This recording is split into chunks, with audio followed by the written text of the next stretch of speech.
2022 की रात लगभग 3:20 पर एक महिला ने 911 पर फोन किया। उसकी आवाज कांप रही थी और वह घबराई हुई थी।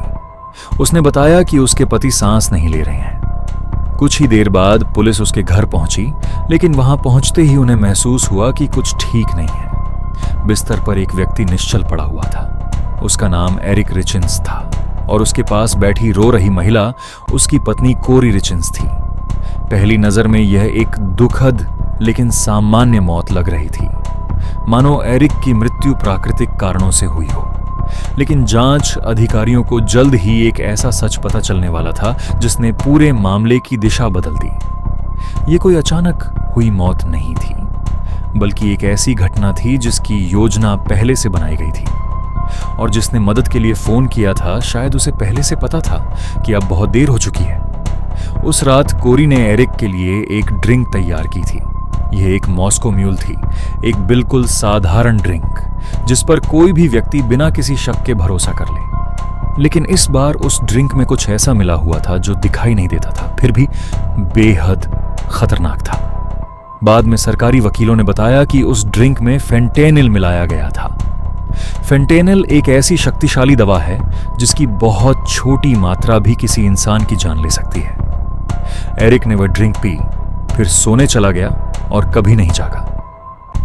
जब पोस्टमार्टम रिपोर्ट सामने आई तो सभी हैरान रह गए। उसके शरीर में फेंटेनिल की मात्रा सामान्य घातक मात्रा से लगभग 5 गुना अधिक थी। यह कोई दुर्घटना नहीं थी, यह कोई गलती नहीं थी। यह एक खामोश हत्या थी जो एक साधारण सी ड्रिंक के अंदर छिपी हुई थी। इस पूरी कहानी की सबसे भयावह बात यह थी कि एरिक ने उसी व्यक्ति पर भरोसा किया था जिसने उसे वह ड्रिंक दी थी। इस मामले को और भी डरावना बनाने वाली बात यही थी कि एरिक को पहले से खतरे का आभास हो चुका था। अपनी मौत से लगभग 2 सप्ताह पहले वैलेंटाइन डे के दिन उसने कोरी द्वारा दिया गया एक सैंडविच खाया था। कुछ ही मिनटों के भीतर उसकी तबीयत अचानक बिगड़ गई। उसके शरीर पर चकत्ते निकल आए, उसे सांस लेने में परेशानी होने लगी और वह मौत के बेहद करीब पहुंच गया।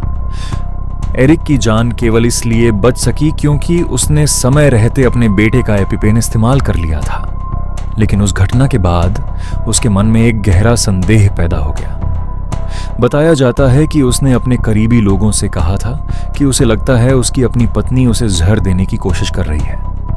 जरा सोचिए, जिस व्यक्ति के साथ आप हर रात एक ही घर में रहते हो, उसी पर अपनी जान लेने का शक होना कितना भयावह अनुभव होगा। फिर भी एरिक अपने रिश्ते में बना रहा, लेकिन कुछ ही दिनों बाद उसका वही डर सच साबित हो गया।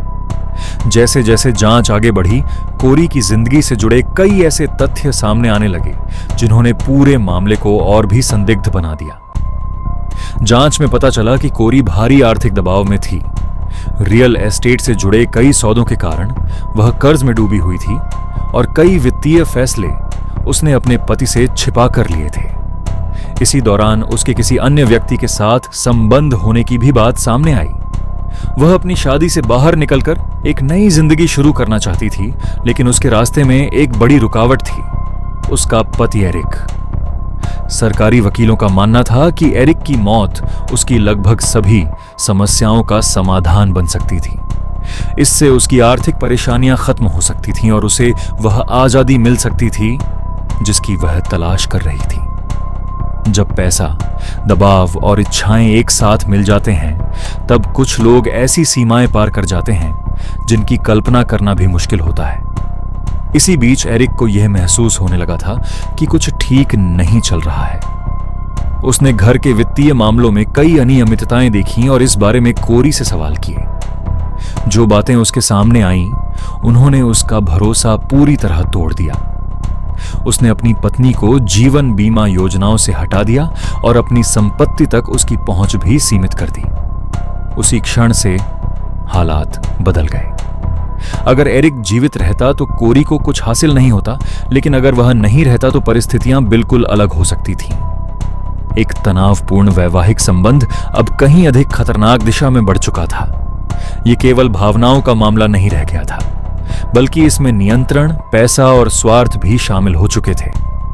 एरिक की मौत के बाद कोरी किसी अपराधी की तरह नहीं दिख रही थी। वह एक दुखी और शोकग्रस्त पत्नी की तरह दिखाई देती थी। वह सार्वजनिक रूप से अपने दुख के बारे में बात करती थी, अपने बच्चों को अकेले पालने की चुनौतियों का जिक्र करती थी और खुद को मजबूत बनाए रखने की कोशिश करती हुई दिखाई देती थी। उसने आर यू विद मी नाम की एक बच्चों की किताब भी प्रकाशित की, जो पिता को खोने के दुख से जुड़ी थी। बाहरी दुनिया के लिए वह एक टूटी हुई, भावुक और सच्ची महिला लग रही थी, लेकिन जांच अधिकारियों के मन में एक सवाल लगातार उठ रहा था। क्या उसका दुख वास्तव में सच्चा था, या फिर यह केवल एक ऐसा चेहरा था जिसके पीछे कोई और सच्चाई छिपी हुई थी? जैसे जैसे जांच आगे बढ़ी, कई छोटे छोटे सुराग एक दूसरे से जुड़ने लगे। जांचकर्ताओं ने फेंटेनिल के स्रोत का पता लगाया, वित्तीय धोखाधड़ी से जुड़े तथ्यों को सामने लाया और बीमा तथा संपत्ति से जुड़े कुछ संदिग्ध दस्तावेज भी खोज निकाले। उसकी ऑनलाइन गतिविधियों ने भी कई नए सवाल खड़े कर दिए। साथ ही पहले हुई कथित झड़ देने की घटना को अब नजरअंदाज करना संभव नहीं था। धीरे धीरे एक ऐसा पैटर्न उभरकर सामने आया जो संयोग नहीं बल्कि सुनियोजित योजना की ओर इशारा कर रहा था। मई 2023 तक अधिकारियों को लगने लगा कि उनके पास पर्याप्त सबूत हैं। इसके बाद कोरी रिचन्स को गिरफ्तार कर लिया गया और उस पर हत्या तथा हत्या के प्रयास सहित कई गंभीर आरोप लगाए गए। जो मामला कभी एक दुखद मौत माना जा रहा था, अब उसे एक सोची समझी साजिश के रूप में देखा जा रहा था। फरवरी 2026 में जब मुकदमे की सुनवाई शुरू हुई, तो अदालत दो अलग अलग कहानियों के बीच संघर्ष का केंद्र बन गई। सरकारी पक्ष ने अदालत में यह तर्क दिया कि कोरी ने आर्थिक लाभ और व्यक्तिगत स्वतंत्रता पाने के लिए अपने पति की हत्या की योजना बनाई थी। उन्होंने पहले हुए कथित जहर देने के प्रयास, आर्थिक मकसद और फेंटेनिल की घातक मात्रा को एक ही कहानी की कड़ियों के रूप में पेश किया। दूसरी ओर बचाव पक्ष का कहना था कि मामला परिस्थितिजन्य सबूतों पर आधारित है और कोई प्रत्यक्ष प्रमाण मौजूद नहीं है। लेकिन जैसे जैसे एक एक तथ्य अदालत के सामने रखा गया, मामले को नजरअंदाज करना कठिन होता गया। कभी कभी सच्चाई कैमरे में कैद नहीं होती, फिर भी उपलब्ध तथ्यों से वह स्पष्ट दिखाई देने लगती है। 16 मार्च 2026 को झूरी को फैसला सुनाना था। लोगों को लगा कि इसमें कई दिन या शायद कई सप्ताह लग सकते हैं, लेकिन ऐसा नहीं हुआ। केवल 3 घंटे के विचार विमर्श के बाद झूरी वापस लौटी और उसका फैसला स्पष्ट था। कोरी रिचन्स सभी आरोपों में दोषी पाई गई। उसी क्षण एक दुखी पत्नी की छवि पूरी तरह समाप्त हो गई और उसकी जगह एक दोषी अपराधी की पहचान ने ले ली। अब पीछे लौटने का कोई रास्ता नहीं था। फैसले के बाद अदालत ने कोरी रिचन्स को 25 वर्ष से लेकर आजीवन कारावास तक की सजा सुनाई। यह सजा अपराध की गंभीरता और एक निर्दोष जीवन छीन लेने के कारण दी गई थी।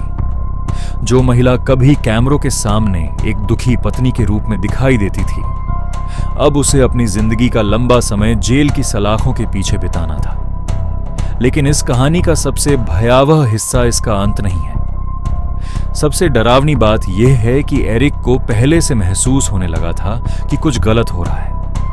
उसने अपने डर को लोगों के सामने भी व्यक्त किया था, फिर भी वह आने वाले खतरे को रोक नहीं सका। और यही इस पूरी कहानी का सबसे बड़ा सवाल है। जब खतरा किसी अजनबी से नहीं बल्कि उसी इंसान से हो जिस पर आप सबसे ज्यादा भरोसा करते हैं, तब आखिर खुद को कैसे बचाया जा सकता है? अगर आपको यह वीडियो पसंद आई हो तो वीडियो को लाइक करें, चैनल को सब्सक्राइब करें और अपनी राय कमेंट में जरूर बताएं।